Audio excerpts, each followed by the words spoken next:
Assalamualaikum warahmatullahi wabarakatuh. Apa kabar Mas dan Mbak semua? Semoga selalu dalam keadaan yang terbaik. Saya doakan Mas dan Mbak selalu sehat, selalu mendapatkan keberkahan dari Allah SWT, dan juga selalu siap dalam memulai pelajaran dalam menuntut ilmu. Pada pertemuan kali ini saya akan membahas mengenai cendekiawan muslim, yaitu Ali Syariati. Kita akan membahas mengenai pemikiran sosiologi Islamnya. Jadi sebelumnya saya akan menceritakan latar belakang ya dari munculnya sosok cendekiawan Ali Syariati. Ada seorang tokoh barat yang namanya Karen Armstrong menulis bahwa Auguste Comte yang dikenal sebagai bapak sosiologi itu merupakan tokoh yang ingin mencampakkan Tuhan atau yang menginginkan sekularisasi di dalam ilmu pengetahuan. Karena Auguste Comte dalam pemikirannya tentang perkembangan peradaban manusia itu ada 3 tahapan ya yang dilalui oleh manusia. Yang pertama teologi, ya, yang kedua itu metafisis, dan yang ketiga adalah positivistik. Di dalam the positivistik yang digagas oleh Comte itu, Comte pada tahap terakhir itu menghilangkan sebab metafisis. Seperti yang sudah kita bahas sebelumnya, Ibnu Khaldun justru tidak menghilangkan sebab metafisis pada tahap terakhir perkembangan manusia. Itu yang membedakan antara Ibnu Khaldun dengan Comte. Nah, di dalam pemikirannya Ali Syariati juga sangat mengkritisi mengenai pemikiran Comte ini dan pemikiran beberapa ilmuwan pada abad ke-19, yang mana ilmuwan Eropa pada tahap itu sedang terjadi sekularisasi yang ada di barat ya. Nah, Comte ya yang kita kenal sebagai bapak sosiologi ya, tanda kutip ya, karena kita sudah menjelaskan panjang lebar mengenai letak dasar ilmu sosiologi Ibnu Khaldun ya dan sebagainya. Nah, Comte itu berpikir bahwa tahap akhir dalam perkembangan manusia itu menghilangkan sebab metafisis atau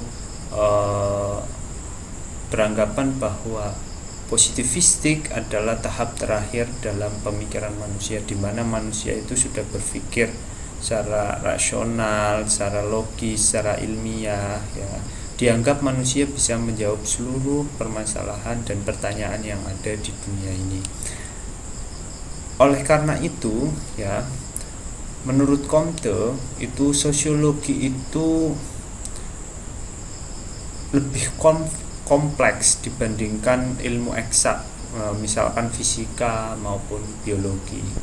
Nah, dalam perkembangan selanjutnya, akhirnya paham positivisme yang digagas oleh Comte itu kemudian menjadi sesuatu yang viral ya, kalau bahasa sekarangnya itu viral ya. Jadi atau dianut oleh banyak tokoh pemikir pada saat itu, karena sekularisasi memang pada saat itu sedang gencar-gencarnya. Akhirnya positivisme ini itu dikembangkan ya oleh salah satu tokoh sosiologi juga, namanya Emile Durkheim ya. Emile Durkheim dan Comte itu merupakan salah satu tokoh sosiologi klasik. Nah, Durkheim itu paradigmanya adalah fakta sosial, di mana ya pandangan Durkheim bahwa yang real itu adalah masyarakat, bukan individu. Maka sosiolog harus dikembangkan dengan menjauhkannya dari nilai-nilai dan harus bersifat netral atau bebas nilai. Ya, ini hal yang paling penting menurut Durkheim, karena fakta sosial itu, ya, fakta sosial memiliki eksistensi yang independen pada tingkat sosial yang dapat dipelajari dengan metode-metode empiris. Nah, inilah latar belakang yang menjadi alasan para cendekiawan muslim atau sosiolog muslim untuk membangun alternatif konstruksi keilmuan sosiologi yang lebih terintegrasi dengan nilai-nilai Islami. Ya, karena melihat perkembangan disiplin ilmu sosiologi yang sangat sekuler. Ya. Nah, para cendekiawan muslim itu mencoba untuk melakukan proses indigenisasi, ya, dengan konteks lokal masing-masing masyarakat muslim yang ada di dunia. Misalkan Ilyas Bayunus dan Farid Ahmad dalam buku mereka yang berjudul Sosiologi Islam dan Masyarakat Kontemporer misalnya, mereka itu mendorong para sosiolog muslim untuk melakukan pendekatan Islami terhadap sosiologi, ya. Karena jangan sampai, ya, menggunakan pendekatan sekuler yang jelas-jelas berlawanan dengan Islam. Misal ada lagi Ismail Al-Faruqi, ya, dengan nada yang sama juga mengingatkan bahwa umat Islam memerlukan teori-teori sosiologis yang berangkat dari nilai-nilai agama dan tradisi Islam sendiri. Satu di antara syarat yang harus dipenuhi untuk membangun teori-teori sosiologi Islam itu kan peneliti sosialnya juga harus seorang muslim, ya, yang terikat dengan nilai-nilai ajaran Islam. Nah, disinilah titik awal akhirnya Ali Syariati merespon dari berapa saran-saran dan keadaan sekularisasi, ya. Akhirnya Ali Syariati merespon, ya, sebagai seorang cendekiawan muslim terhadap sekularisme yang terjadi di saat itu. Sebenarnya tidak hanya Ali Syariati, tapi ada satu sosiolog muslim juga yang merespon seperti Ali Syariati, yaitu Basyarat Ali dari Pakistan. Kalau Ali Syariati kan dari Iran, ya. Nah,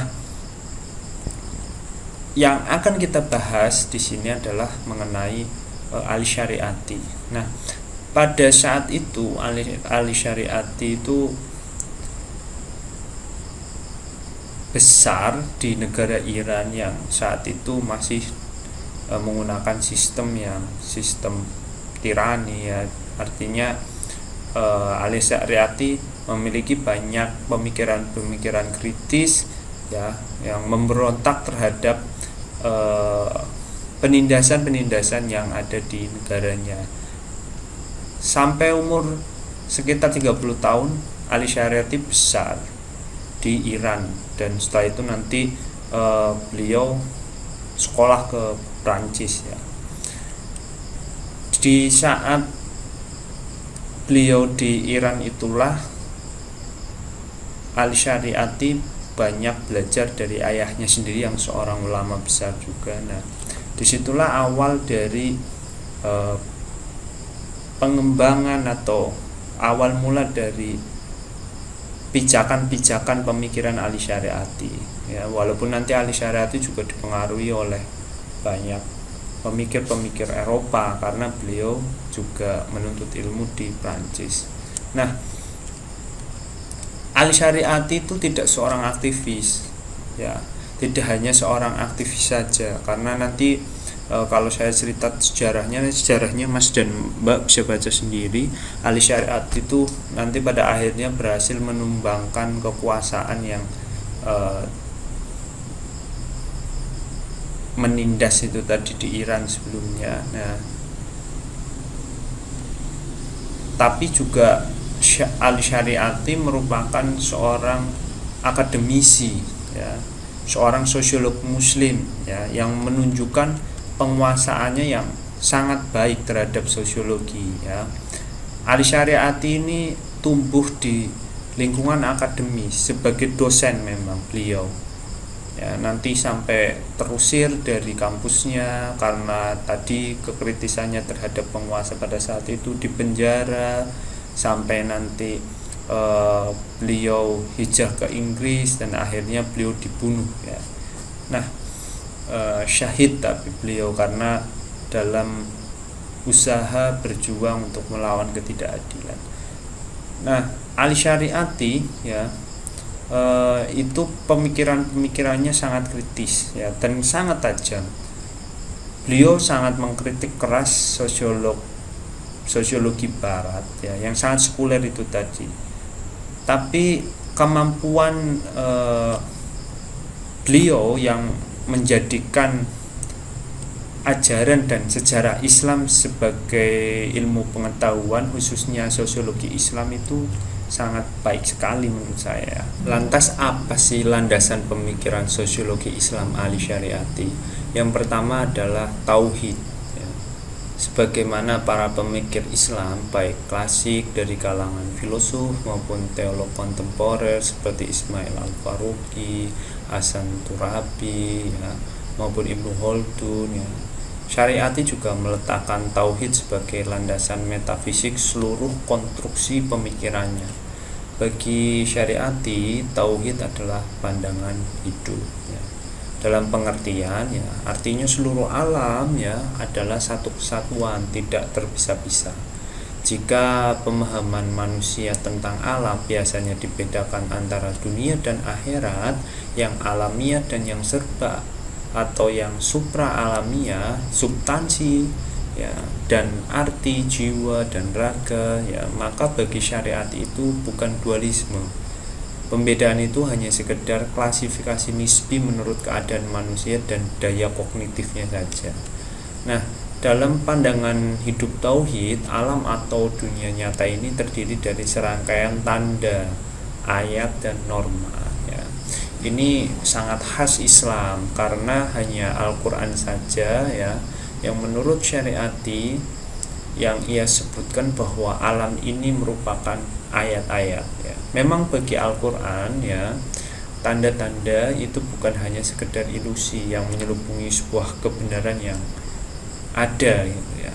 Tapi tanda-tanda tersebut merupakan indikasi ya ke arah kebenaran, dan oleh karena itu manusia hanya bisa sampai kepada kebenaran dengan cara merenungkan tanda-tanda tersebut secara serius dan alamiah. Atau artinya di sini adalah tugas kita adalah ketika kita mencari sebuah ilmu pengetahuan ya, sebenarnya sudah ada landasannya adalah Al-Quran. Tugas kita hanyalah mencari tahu dan membuktikan kebenaran-kebenaran yang ada di Al-Quran dan mengajarkannya kembali. Itu pandangan-pandangan Ali Syariati. Nah, Ali Syariati itu melihat suatu ilmu pengetahuan itu secara kosmologi ya, ada segitiga yang di atas itu Tuhan atau Allah ya, nanti di samping-sampingnya adalah manusia dan alam. Jadi ada 3 konstruksi pemikiran Ali Syariati, yaitu hubungan antara manusia dengan Tuhannya ya, yang dipelajari secara filsafat ya, dan hubungan antara manusia dengan alam ya, yang dipelajari melalui ilmu eksakta, dan hubungan antara manusia dengan manusia yang itu dipelajari melalui ilmu sosial.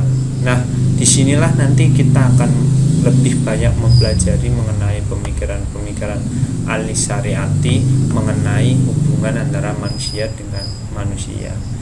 Nah, atas dasar tauhid ini ya, Ali Syariati berusaha untuk membangun relasi yang kuat antara Islam dengan sosiologi. Karena dalam perspektif tauhid yang digagas Syariati, antara keduanya itu tidak bisa dipisahkan atau menjadi satu kesatuan, karena itu tadi dasarnya Ali Syariati adalah ingin mencari titik temu antara kedua kutub itu ya, ikhtiar ya, yang ingin membuktikan kebenaran ayat Allah atau Al-Quran ya, baik yang kauniyah maupun yang kauniyah. Nah, Oleh karena itu, fondasi dari seluruh pemikiran ahli syariati adalah tauhid ya. Karena bagi ahli syariati segala sesuatu harus dilihat dan dipahami dari perspektif keyakinan tauhid, yaitu memandang seluruh alam semesta sebagai suatu kesatuan ya, sebagai sebuah pandangan hidup bagi yang alamiah dan maupun yang hoib ya, antara substansi dan arti ya, semua itu menjadi satu, menjadi sebuah organisme tunggal ya. Dan dalam memahaminya ya, karena dunia yang serba terbagi, kontradiksi-kontradiksi seperti ini ya, ini perlu sebuah pemahaman yang menyeluruh ya. Dan manusia memang tidak bisa memahaminya secara empiris saja, tapi ada aspek-aspek metafisis yang manusia tidak bisa jangkau. Oleh karena itu, bagi syariat itu pandangan hidup itu selalu berdasarkan kepada tauhid ya, karena semua yang diciptakan, semua yang ada di hadapan kita itu adalah ciptaan Allah ya. Dan kita sebagai manusia, sebagai khalifah yang ada di bumi, kalau kita sudah mengakui bahwa itu merupakan sebuah ciptaan Allah, bahkan apapun yang diberikan kepada kita itu hanyalah titipan, berarti perwakilan Allah yang ada di dunia ini adalah kita sebagai manusia ya, yang harus berlaku menjadi manusia yang baik tentunya. Nah, oleh karena itu di sanalah ahli syariati ya lebih banyak membahas mengenai nas atau mengenai manusia. Berbeda dengan Ibnu Khaldun yang membahas mengenai bashar ya, organisasi manusia, atau ilmu al-ijma al-istani, atau lebih ke masyarakatnya. Kalau ahli syariati itu menitik beratkan kepada manusianya dulu ya, artinya segala sesuatu tergantung manusianya. Nanti hubungan antara manusia yang satu dengan yang lainnya ini yang akan dijadikan tipologi oleh ahli syariati. Nanti kita akan bahas tipologinya itu, tipologi ahli syariat itu seperti apa, nanti kita akan bahas di materi yang selanjutnya. Nah, disinilah titik utama ketika kita akan memahami syariati ya, karena syariati itu dasarnya adalah dari tauhid ya. Menurut syariati selain itu ya, juga dasar pemikiran syariati adalah yang pertama tadi tauhid, yang kedua adalah Al-Quran dan Sunnah Nabi ya. Karena menurut syariati Al-Quran merupakan sumber sebuah ide ya, dengan demikian menjadi sumber dari gagasan dan teori-teori sosiologi ya. Menurut syariati, bagaimana mungkin memisahkan atau bahkan membuat kontradiksi antara Islam dengan sosiologi, sementara Al-Quran dan Sunnah Nabi sendiri mengandung hal-hal yang bersifat sosiologis. Itu statement dari ahli syariati. Itu yang kedua ya. Dan yang ketiga adalah realitas ilmu sosiologi di dalam dunia Islam ya. Di samping dua hal yang bersifat doktrinal di atas ya, dasar pemikiran ahli syariati itu dilatar belakangi juga oleh pengalaman empiris yang dialami saat mencoba mencari dan menemukan referensi tentang agama, tokoh-tokoh agama maupun tentang sejarah Islam yang dikupas dengan pendekatan sosiologis ya. Syariati ya itu kecewa ya saat mendapatkan kupasan yang menarik tentang Ali bin Abi Thalib justru ditulis oleh Kristen ya, George Judok ya yang menulisnya itu. Nah, saat ingin mendapatkan tulisan tentang Salman Al-Farisi, syariati justru mendapatkannya dari tulisan Louis Massignon ya, orang Prancis ya. Itulah yang mengawali syariati berpikir ingin menciptakan sosiologi Islam ya, karena ketika beliau belajar ke Prancis, dia malah menemukan sebuah realitas-realitas yang seperti itu ya. Ali Syariti menyebut kondisi ini dengan sebuah satu temuan kelemahan metodologi berpikir ya dalam tubuh umat Islam ya. Menurut syariati ya, seharusnya yang menulis mengenai sahabat Nabi ya orang Muslim ya, karena sosiologi Islam harus bersumber ya dan menggunakan metodologi ilmu sosial yang ditelaah oleh Muslim ya. Jadi bisa nanti menggunakan metode ilmu sejarah, teologi, hukum, ekonomi, sosiologi ya, dan yang lainnya. Nah, jangan sampai ya eksplanasi mengenai Islam ya, dan mengenai tokoh-tokoh Islam maupun sahabat ya hanya diperoleh dari tangan ilmuwan barat ya. Karena menurut Syariati ya, ilmuwan barat tetap akan ada prasangka-prasangka politis dan kolonial, atau karena mereka menyimpan pengetahuan yang tidak lebih banyak, tidak lebih dalam daripada seorang muslim. Jadi itu yang nanti akan mengurangi ya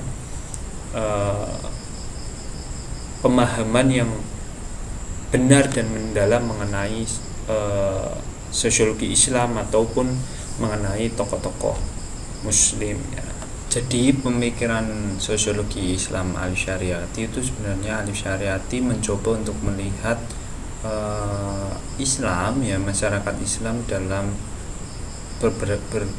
beberapa perspektif. Yang pertama itu melihat masyarakat sebagai nas ya, atau sebagai khalifah yang ada di bumi itu tadi. Jadi nanti akan melihat dari tipologi Habil dan Qabil ya. Nanti saya akan jelaskan lebih mendalam. Tapi sebelumnya Syariat itu sebenarnya ada 3 aspek yang beliau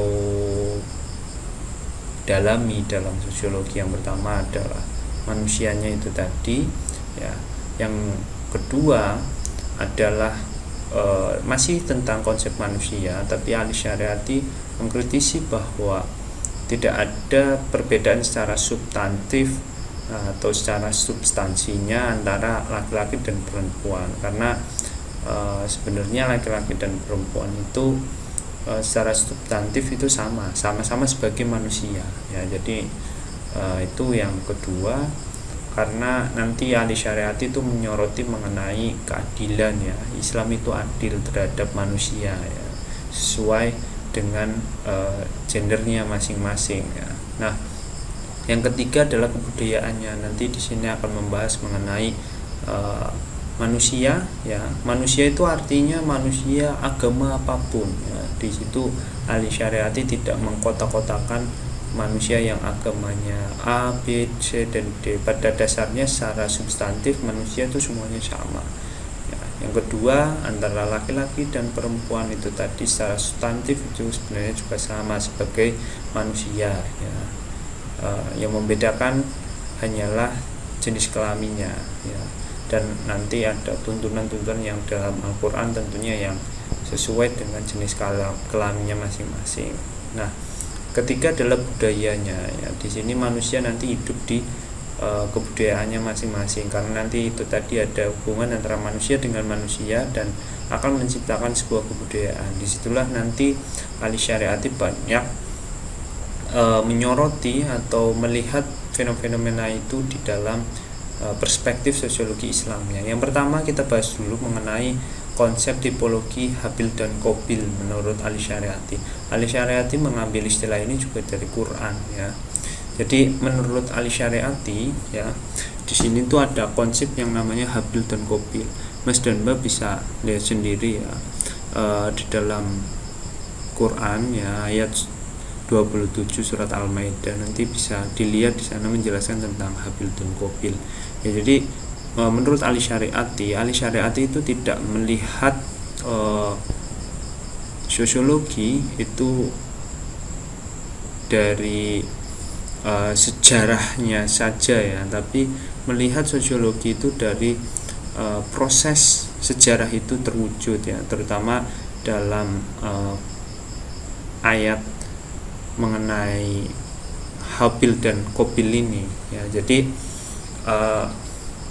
menurut syariati mengenai penindasan itu sudah terjadi sejak dulu ya, sejak Habil dan Qabil ini ada. Jadi penindasan yang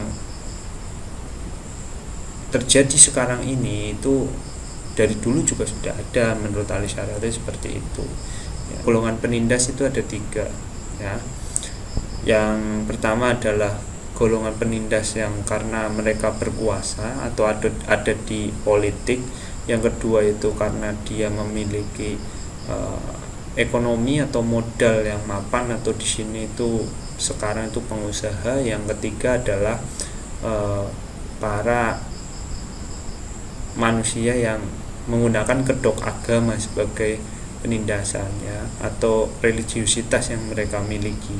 Nah, biasanya ini 3 aspek inilah yang menjadi satu padu di era sekarang ini ya. Misalkan Mas Danwa lihat ya, misalkan ada seorang politisi yang tadinya pengusaha terus nanti menjadi politisi ya, terus dia menggunakan kedok agama juga agar bisa terpilih. Lah 3 aspek inilah yang disoroti ahli syariati yang bisa menjadi pemicu seorang itu melakukan penindasannya. Penindasan di sini tidak hanya secara kekerasan, juga bisa secara verbal ya, pembatasan kebebasan berpikir dan sebagainya.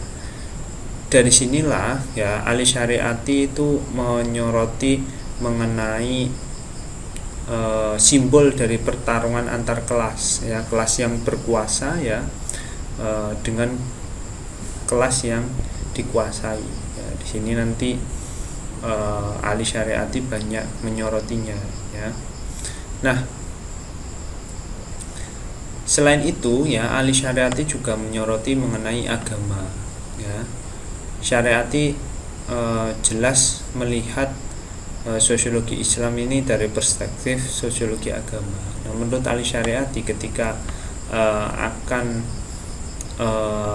menganalisis sebuah agama atau sosiologi Islam atau tokoh-tokoh Islam, itu seharusnya menggunakan pendekatan yang holistik. Pendekatan yang holistik itu harusnya dilihat dari bagaimana manusia memahami Tuhannya atau memahami Allah yang pertama. Yang kedua ya, bagaimana manusia ya memahami pesan-pesan yang disampaikan oleh Rasul atau oleh nabinya. Kalau misalkan dalam agama selain Islam oleh nabinya. Yang ketiga nanti bagaimana kader atau bagaimana sahabat-sahabat Nabi ya yang dididik oleh Rasul ya. Nanti itu kan yang bisa menjelaskan secara menyeluruh itu kan hanya orang Muslim sebenarnya. Kalau di dalam konteks agama Islam ya.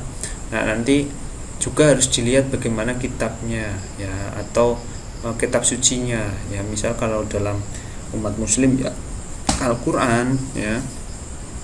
Terus nanti yang kelima baru bagaimana masyarakat memahami sebuah ajaran itu. Jadi semuanya harus dipahami secara mendalam ya, baik dari bagaimana manusia memahami Tuhannya ya, nanti bagaimana manusia belajar mengenai kitab sucinya, bagaimana manusia itu memahami pesan-pesan dari Rasul atau dari nabinya, bagaimana nanti memahami para penerusnya atau para khalifah ya. Terus nanti bagaimana masyarakat itu sendiri mengamalkan dan menjalankan perintah-perintah agamanya ya. Jadi sampai perilaku, tidak hanya pemikirannya saja, perilakunya dilihat. Dan ini kan yang bisa melihat secara mendalam itu menurut ahli syariat adalah seorang muslim itu sendiri. Kalau non muslim nanti tidak memahami apa yang sebenarnya sudah dilakukan oleh para muslim. Itu konteks yang ingin dibahas oleh ahli syariati.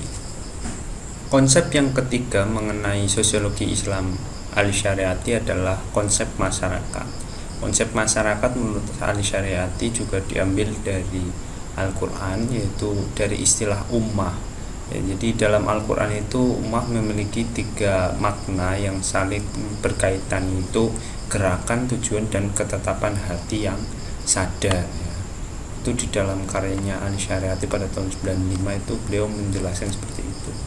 Atau lebih jelasnya ya, umat itu mengandung pengertian kumpulan manusia yang para anggotanya itu punya satu tujuan yang sama ya. Jadi yang satu dengan yang lainnya itu saling membahu-membahu ya, saling bahu-membahu agar bisa bergerak menuju tujuan yang mereka cita-citakan ya. Itu juga berdasarkan satu pemimpinan yang kolektif ya, dalam istilah ummah ya. Dengan demikian itu tergantung 3 konsep yaitu pertama kebersamaan ya dalam arah dan tujuan, yang kedua itu ada gerakan menuju arah dan tujuan tersebut, dan ketiga keharusan adanya pemimpin dan petunjuk yang kolektif. Untuk menjelaskan makna dari konsep ummah ini ya, Syariati kemudian melakukan perbandingan dengan konsep-konsep lainnya yang memiliki pengertian yang hampir sama seperti nation, kabilah, kaum ya, tabakoh ya, mujtama ya, ras, massa, dan people ya. Berbeda dengan istilah nation, kabilah, kaum, dan sebagainya, istilah ummah itu memiliki muatan nilai-nilai kemanusiaan yang dinamis, dan seluruh istilah-istilah itu menurut syariat mengandung makna adanya komunitas manusia yang menonjolkan bentuk, karakteristik, kondisi-kondisi lokal dan statis yang lainnya ya. Dalam pandangan syariat ini ya, kerangka dasar umat itu ekonomi ya. Jadi kalau ekonominya terbangun ya, sistem sosialnya didasarkan atas kesamaan dan keadilan serta hak milik yang ditempatkan di tangan rakyat. Dengan konsep seperti ini, syariat ingin membangkitkan kembali sistem habil ya, yakni masyarakat yang ditandai dengan kesamaan persaudaraan, sebuah masyarakat yang tanpa kelas. Ini konsep umat yang menurut syariat menjadi kekuatan yang pengikat paling penting ya. Nah, pengikat paling penting di dalam konsep ummah ini bukan hal-hal yang bersifat lokal dan primordial seperti yang terkandung dalam contoh-contoh di atas, tapi oleh ikatan akan samanya jalan yang dilalui. Setiap orang, apapun rasnya, nationnya, kabilahnya ya, bahasanya, dapat dimasukkan ke dalam pengertian dan kelompok umat ya, jika jalan yang dilaluinya sama ya. Nah, makna jalan yang dilalui ini kembali pada pengertian din atau agama sebagai jalan bersama bagi orang-orang yang beragama Islam ya. Dengan demikian dalam konsep umat ini prakteknya tercermin dan memancar sinar ajaran Islam ya. Aktualisasinya itu ya, ajaran Islam di bawah bimbingan dan arah sebuah imam ya, atau pemimpin ya. Maka konsep ummah ini tidak dapat dilepaskan dari konsep imamah ya, sebuah pengertian yang tidak dimiliki oleh konsep-konsep yang lainnya yang tadi sudah disebutkan di atas. Nah, ini juga menarik karena tidak lama ini Pak Amin Rais itu kan membuat partai baru ya, yang dinamakan Ummah ya. Mungkin inspirasinya juga mungkin dari sini, dari pemikiran ahli syariati, karena pada waktu tahun 90-an ya, tahun 80 sampai tahun 90-an itu Pak Amin juga sempat menerjemahkan pemikiran-pemikiran Amin Rais, pemikiran-pemikiran ahli syariati. Jadi mungkin Pak Amin Rais terinspirasi juga dari konsep ummah ini, konsepnya ahli syariati. Nah, menurut syariati ya, sosiologi Islam ahli syariati selanjutnya juga ada yang nomor 4, yaitu ideologi ya.